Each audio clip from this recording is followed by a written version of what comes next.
Greetings creators, welcome to Cole's Mad Creations. Today's project we're going to be working on my front Sidelight window. We're going to be trying to change this to faux stained glass. Challenge? Absolutely.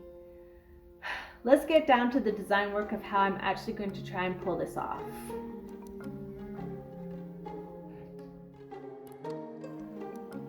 Here's the design that I'm thinking about doing. It's pretty basic. You've got your width, your length, your depth.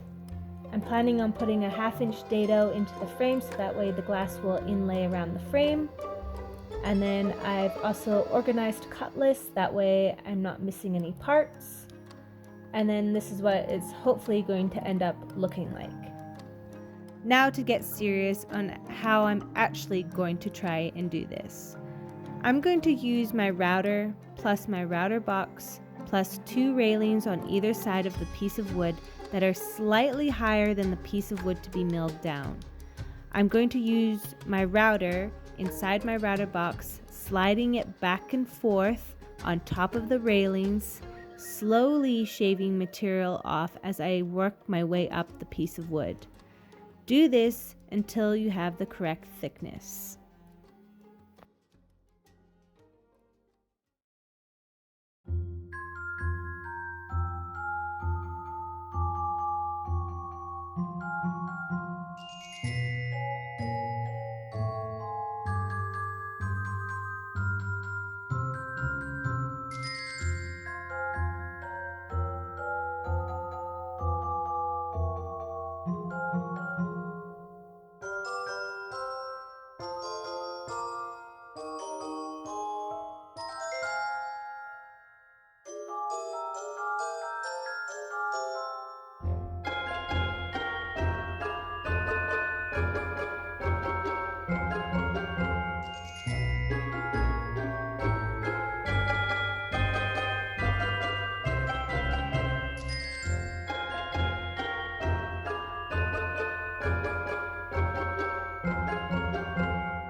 Dado time! Now, if you're not familiar with the term dado, all it really means is that you're creating a groove into some material. I'm going to start off by using a piece of scrap wood that I have the same size as my frame. This is just to make sure that I have my saw depth and my fence in the correct location. Once I have that all set, I'm going to run my frame pieces through the table saw, stop the table saw, and I'm going to move the fence over slightly again, about half the thickness of the saw blade, or you can check this with your piece of scrap wood that you started off with, and move it over just slightly where you're taking off a little bit more material, but not leaving any material behind, or else you're going to have to scrape out the material inside of the dado, which is just extremely difficult. So just take your time setting up. Then you're going to run your pieces through again, and you're going to repeat the process until you have the correct dado width. This is where I am with the framework. I've got the wood all milled down to size and cut to size. The only thing that's left is to fill these knots with some epoxy. So let's do that. I'm going to go ahead and use these Gorilla Epoxy syringes. I found these at my local hardware store. They're a one-shot kind of deal, and they're great for small projects like this.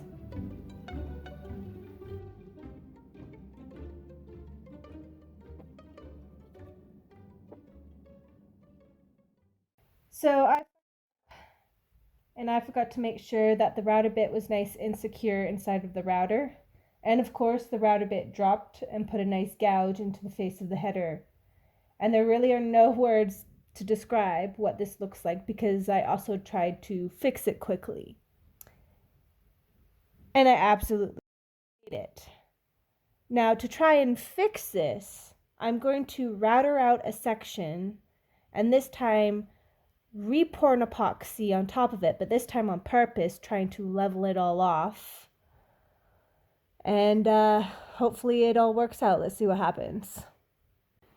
So here's the header after I routed out a section and poured an epoxy on top of it. And I have to say that maybe I need to start lowering my expectations with this project because it looks like complete shit. Other than the fact of user error, I think it's because I was using those Gorilla syringes, which is all I had, because I wasn't actually planning on doing this. So we'll call this an app fail, and now I have to make a completely new header from scratch. And because I'm stubborn, I'm going to pour an epoxy on top, this time on purpose. Let's see what happens. Now that I've got my second header all set, I'm ready to do my epoxy pour with some epoxy that I've actually ordered specifically to do this job.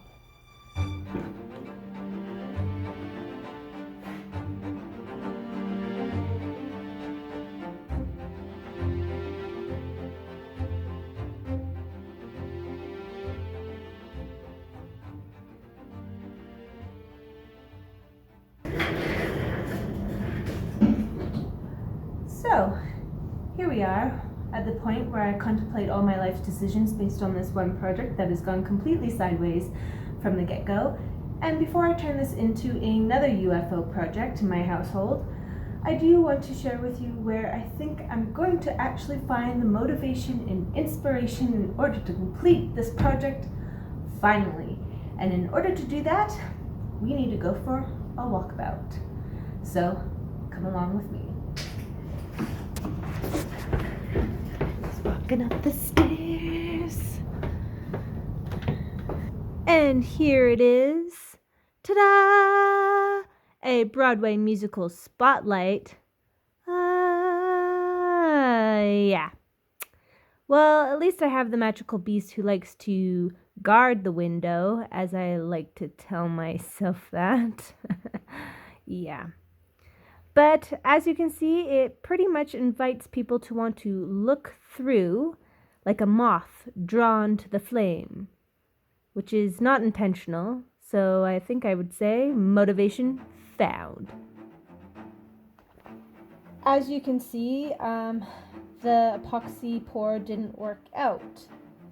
And it was because I guess the new epoxy was just a different consistency than the other one, because the other one I used tape and it worked out fine, but this time it just bled through the tape like water, and I have a shit ton of epoxy now on my garage floor.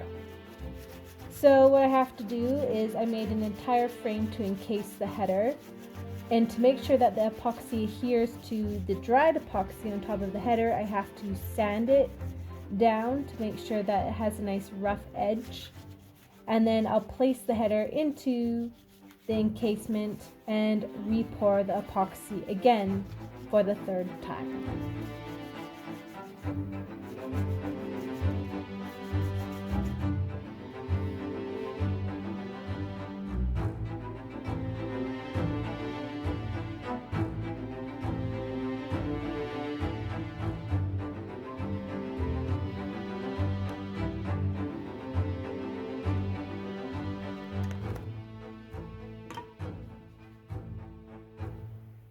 Here it is, the second attempt of the header, finally finished, and as you can see, it turned out way nicer than the first one.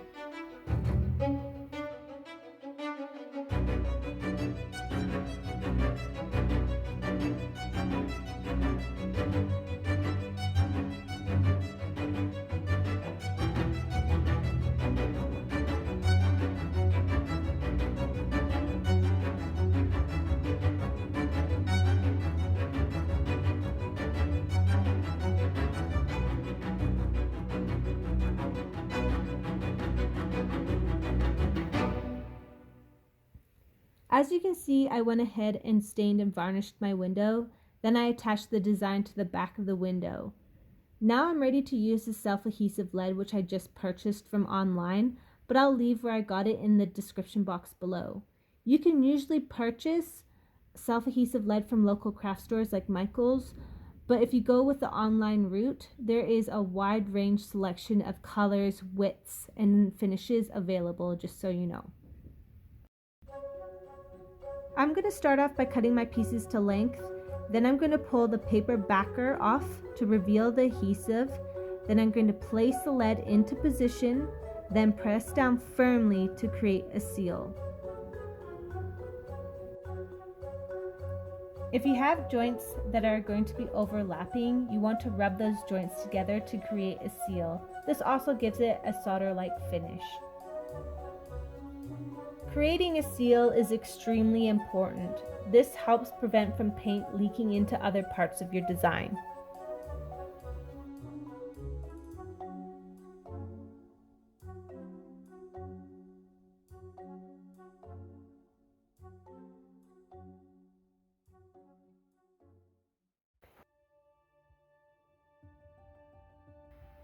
Use whatever glass paint you choose. I'm using the brand Pébéo and I'm using the oil-based selection. That way I don't have to bake the colors on to have them to set, and I can't exactly put this project in an oven. I'll leave everything that I'm using in the description box below.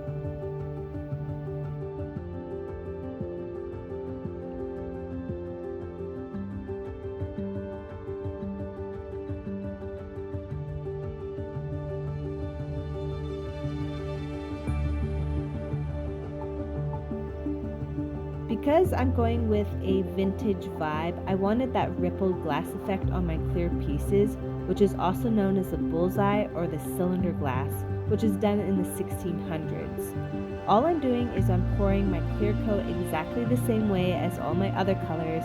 I'm just letting that paint set for about 10 to 15 minutes or just so it's tacky. Then I'm going in with a lint-free cloth, dabbing the area to create a rippled effect. As the paint settles and dries, you might have to go back in with the lint-free cloth and dab the area again.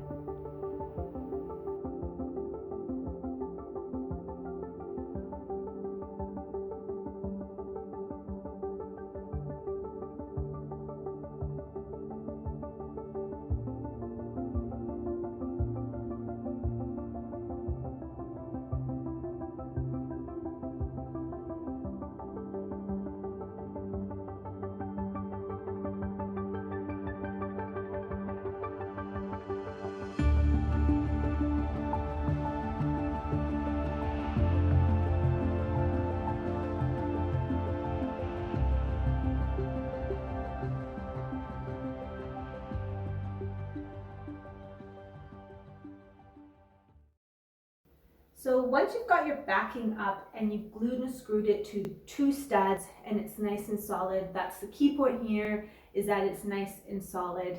You're going to actually start installing the hardware.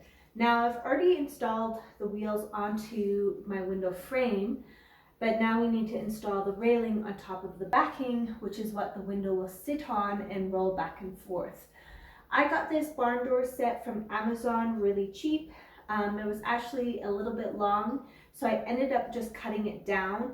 It was really easy. Anything with a metal blade will basically cut through this because it's 10 gauge aluminum, I believe. And then I just also drilled 2 extra holes because I ended up having to cut off a hole. So I added that and gave everything a lick of paint. So let's install this.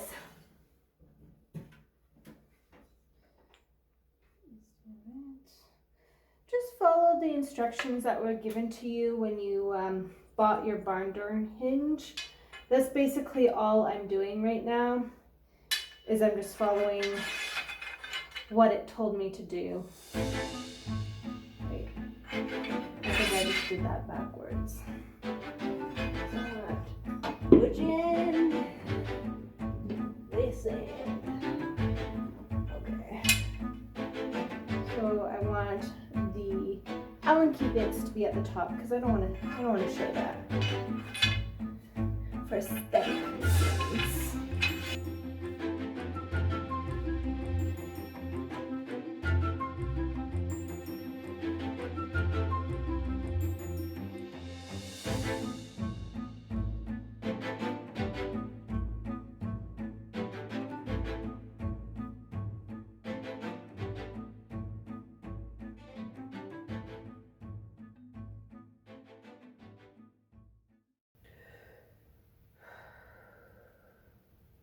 It is finally finished. Finishing such an epic project is actually undescribable. This project pushed me to my absolute limits, and at one point I actually thought that this was going to end up being another UFO in my back room.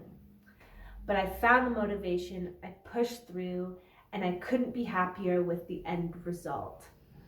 Thank you so much for sticking with me through the entire project. I know I'm ready for it, you're ready for it. 252 pieces later, let's roll these final shots.